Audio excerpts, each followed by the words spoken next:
Today, if it makes anyone feel good, I shall be reading the movie storybook version of How the Grinch Stole Christmas by Louise Gekau.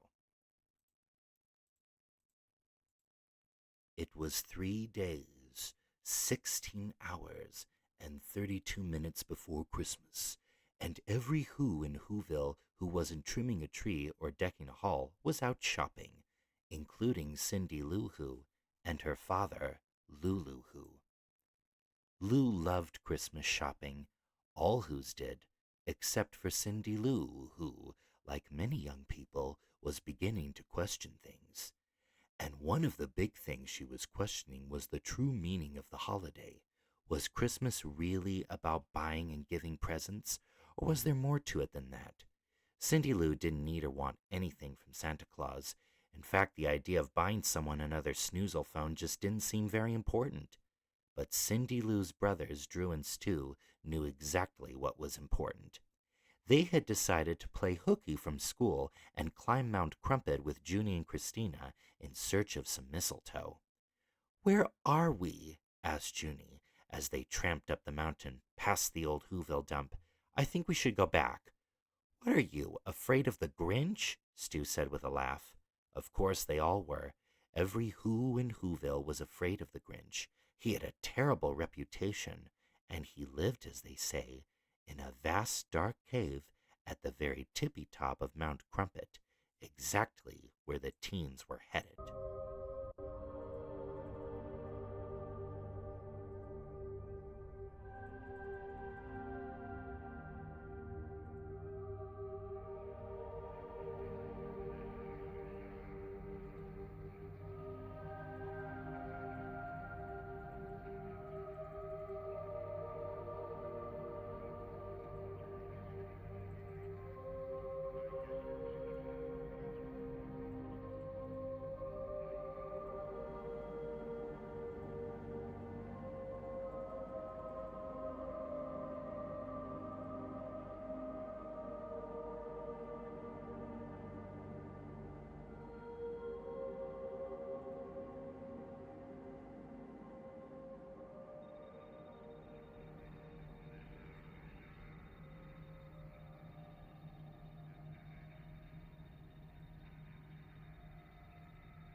The furry green figure behind the periscope snickered when he heard this, for he made it his business to know everything that went on Mount Crumpet, and he had a whole slew of gizmos and devices to help him spy and keep Mount Crumpet blessedly free of Whos. "4 Whos, 1 Grinch," he muttered to his faithful dog Max. "I'll take those odds." When they arrived at last at the top of the mountain, wheezing and out of breath, the Who teens found a door set into the rock. Beneath the door lay a mat, an unwelcome mat, that is. "It doesn't look like anyone lives here," said Stu, who was in a hurry to get back to Whoville. But he was wrong. The Grinch lived there. The door creaked open. A hideous monster sprang at them. The teens raced down the mountain, screaming at the top of their lungs. They could never say exactly what they saw, except that whatever it was, it certainly had a lot of teeth.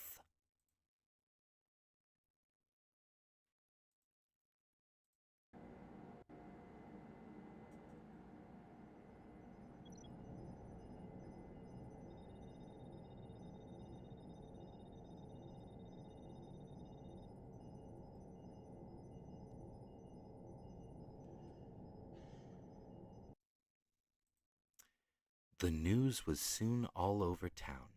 The teens had experienced their first ever Grinch sighting. At least, that's what they thought they saw. Nobody in Whoville was pleased to hear this. It was, after all, only 3 days until the Christmas Eve jubilation. Lulu Who just shrugged it off. "You know how kids are," he told Mayor August Mayhew. "I'm sure the kids didn't see any Grinch." The mayor just shuddered. But Cindy Lou wasn't frightened. She was curious. "Dad, "Who's the Grinch?" she asked on the way to school.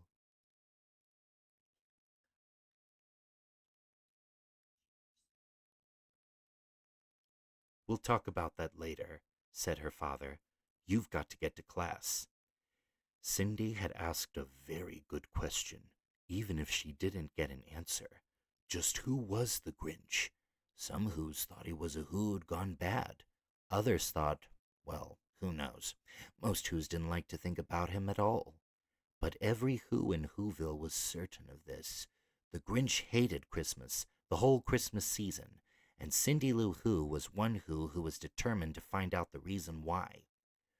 Whoville Elementary School was not so very different from the school you go to, except that the most important subject they studied all year round was, you guessed it, Christmas. They studied from the Book of Who, where rules and regulations for Hula Day celebrations were set down in black and white and red and green. It was time for the students at Whoville Elementary School to announce the themes they'd chosen for their Hula Day reports. "The origins of Santa Claus," said one Who girl. "Gift wrapping oddly shaped presents," said another Who. "Christmas wreaths, how many are too many," said a Who boy. "The Grinch and why he doesn't like Christmas," said Cindy Lou. At that, every window shade in the room snapped up. Every jaw dropped open. "Cindy Lou Who!" gasped the teacher, Miss Roo Who. "We do not discuss that sort of thing in school."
That very day, Miss Ruhu called Mr. Luluhu. He demanded he come to his daughter's classroom promptly after school. Mr. Luhu, your daughter, Miss Ruhu sputtered. She said, oh my. Miss Ruhu was so scandalized, words failed to come to her lips. Luluhu nodded sorrowfully. I think I know what she said, Miss Ruhu. I'm sure we can straighten this thing out. He turned to his daughter. Cindy, come help out your old man at the post office, and we'll have a talk.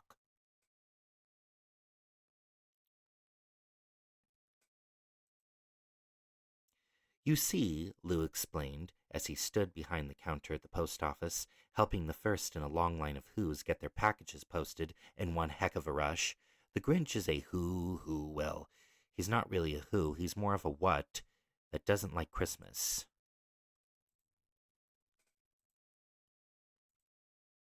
Oh, Postmaster Lou-Hoo, cried a voice from the line.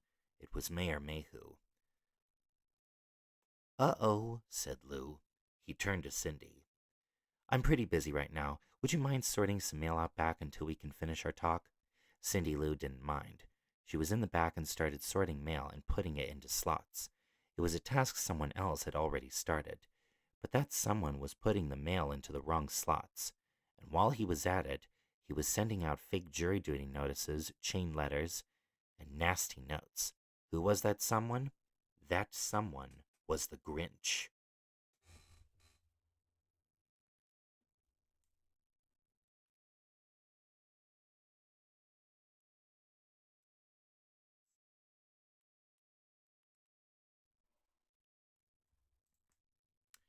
You see, the Grinch didn't always stay up in his cave on Mount Crumpet. Sometimes he came down to Whoville, cleverly disguised, to make all sort. You see, the Grinch didn't always stay up in his cave on Mount Crumpet. Sometimes he came down to Whoville, cleverly disguised, to make all kinds of Grinchy mischief. When Cindy Lou caught sight of him, she was so flabbergasted, why, she fell smack into the stamping machine. She was about to be crushed flat when, against his better judgment, the Grinch surprised himself. He rescued her, he pulled her out of the stamping machine. Then, before he could leave well enough alone, he wrapped her up like a Christmas present and went on his merry way. Wasn't Lou surprised when he came in the back in search of his daughter and heard a familiar voice calling to him from a pile of parcels? After Lou unwrapped his daughter, he and Cindy went home. There they were none the least surprised to find Mrs. Betty Lou Who up on the roof, hanging strings of Christmas lights. You see, each year in Whoville there was a Christmas lights competition, and each year Betty's neighbor, Martha May Whovier, won the competition. Some Who said it was because Mayor Mayhew, who judged the contest, was sweet on Martha May. Some Whos were right. Nevertheless, Betty was sure that this year she would defeat Martha for the first time ever. The Lulu house was totally festooned with Christmas lights. It was dazzling, spectacular, a genuine megawatt tour de force, on the outside at least. The inside was another story. Cindy Lou peered in the front door. But it's dark inside, she said. Feel your way around, dear, said Mrs. Lou Who from up on the roof. And could you be Mommy's little helper and bring me that light bulb from the refrigerator, too? Shaking her head sadly, Cindy entered the darkened house.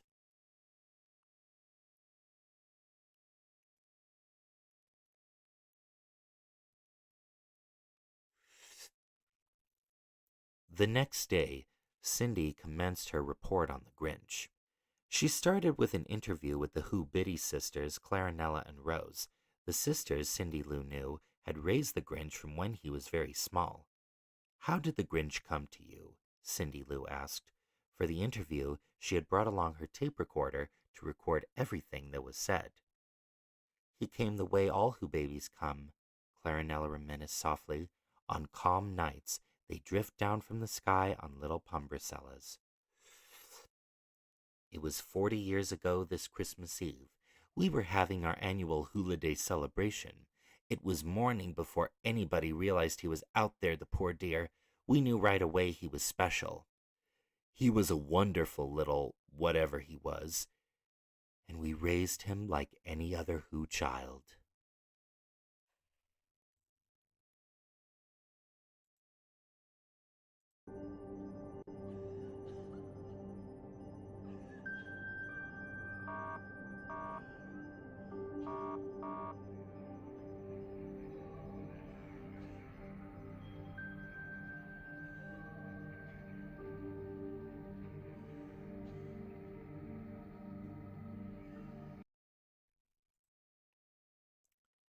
Cindy Lou went on to interview Martha May Whovier and Mayor Mayhew. She found out something that made her very, very sad and a little bit mad.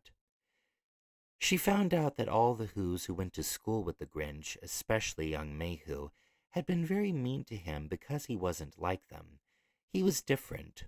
Only one Who had been kind, and that Who was Martha. When the Grinch was 8 years old, he had been quite sweet on Martha, it seems. He had made a special Christmas present for her.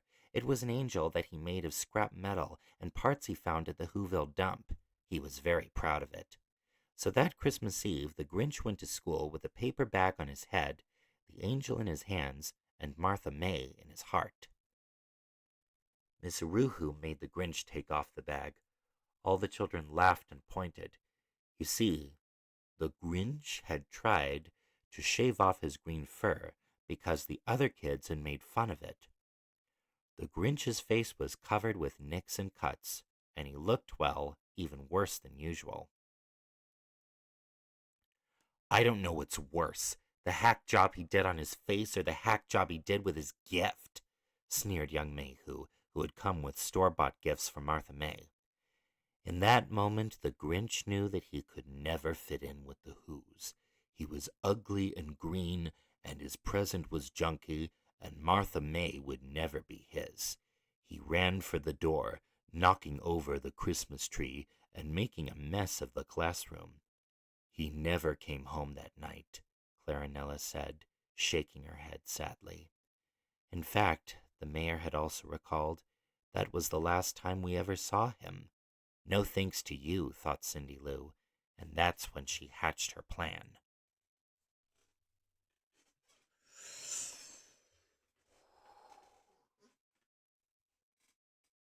The next day was Christmas Eve, the day of the annual Christmas Whobilation. Every year, the Whos elected someone to be the holiday cheermeister. Cindy Lou nominated the Grinch. At first, every Who in Whoville was horrified, mostly the mayor, because he wanted the job. But Cindy stood her ground. After all, she said, reading to them from the Book of Who, the cheermeister's the one who deserves a backslap or a toast. It goes to the soul at Christmas who needs it most. And I believe that soul is the Grinch. Cindy Lou looked up at the assembled crowd.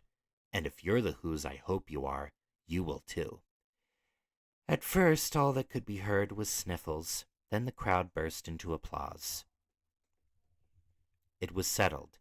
The Grinch would be that year's cheermeister. But who was going to tell him? Cindy climbed Mount Crumpet and asked the Grinch to be cheermeister. And the Grinch, with a little bit of coaxing from his faithful dog Max, accepted the honor. With a little more help from Max, the Grinch dressed in his holiday best for the event. He tried to be a good sport, really, he did. He put on the sweater the Who Biddy sisters knitted him, which was 5 sizes too small. He sat in the chair of cheer. He judged the pudding cook-off. He led the Christmas conga line. He did vigorous exercise. He blessed the children. He led yet another Christmas conga line. He drank galleons of Christmas nog. And then it came time for the present pass-it-on.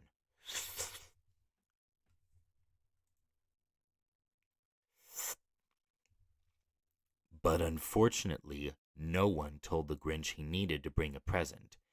And that the Whos learned was a very big mistake. Of course, the mayor used the occasion to give Martha May a diamond ring and a new car. The Grinch could not help but remember that day back in Whoville Elementary School, the day of his great humiliation, and in a way, He was really reliving that day all over again today. Well, as you can imagine, it was more than the Grinch could bear. "That's what it's always been about, isn't it?" he raved. "Gifts, gifts, gifts. Well, let me tell you what happens to your gifts. They all end up coming to me, in your garbage, to the dump." The hushed Who's watched as the Grinch spun around and headed for Mount Crumpet. But before he did, a fearful, frightful, fiendish idea stole into his furry green head. Slowly he turned around. "Oh, I'm a terrible cheermeister. I forgot to light the tree." And with that, he lit the tree all right. He set the great Christmas tree in Whoville Square on fire.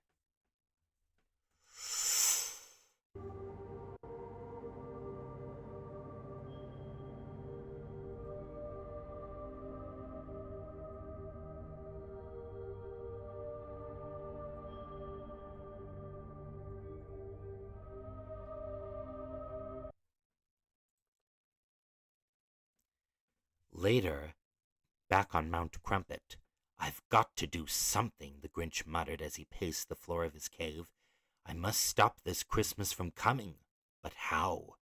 And that's when he came up with an ingenious plan, the crowning achievement of his glorious career as a Christmas kibosher. First, he needed a reindeer. He looked around. No reindeer. Then he caught sight of Max. Max shrank away. "With some antlers, you'll do fine," the Grinch said with a grin. Next, he sewed up a costume. It was red with white trim. Can you guess what it was? A Santa Claus suit, of course. Then he hitched up Max to a sleigh, and he was off. While the Who's down in Whoville were fast asleep in their beds, the fake Santa Claus stole down their chimneys into their houses and took all their presents and their decorations and stuffed them up his chimneys and piled them into his sleigh. He cleaned out every Who refrigerator and every Who Christmas tree. He even stole their stockings.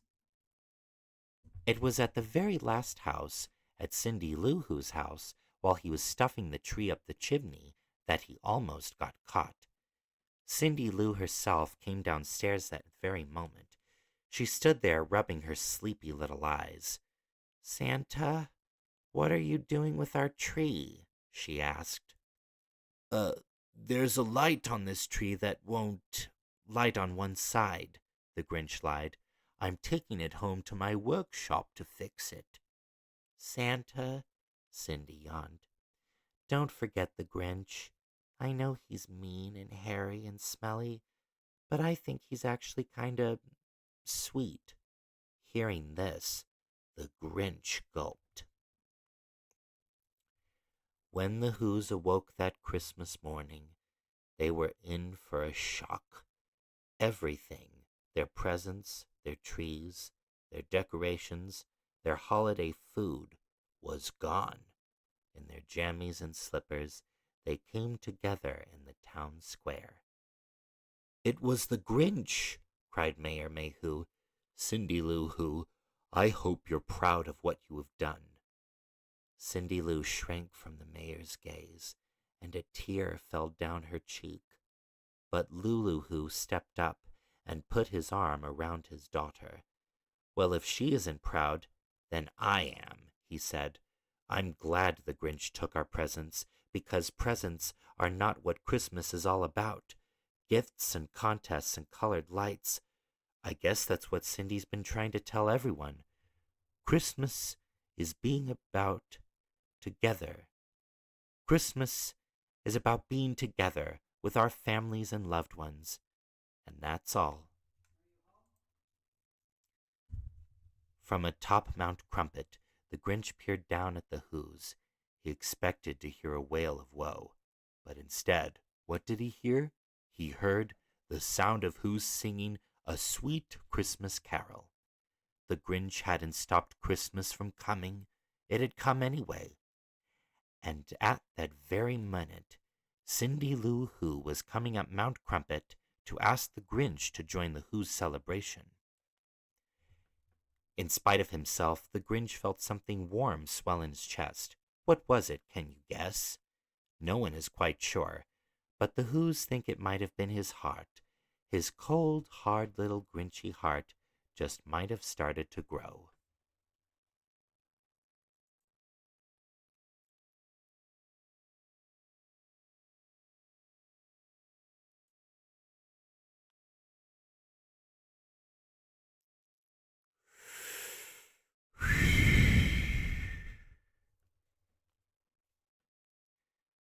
Okay, that's it. My voice is gone. I'm going to stick to AI.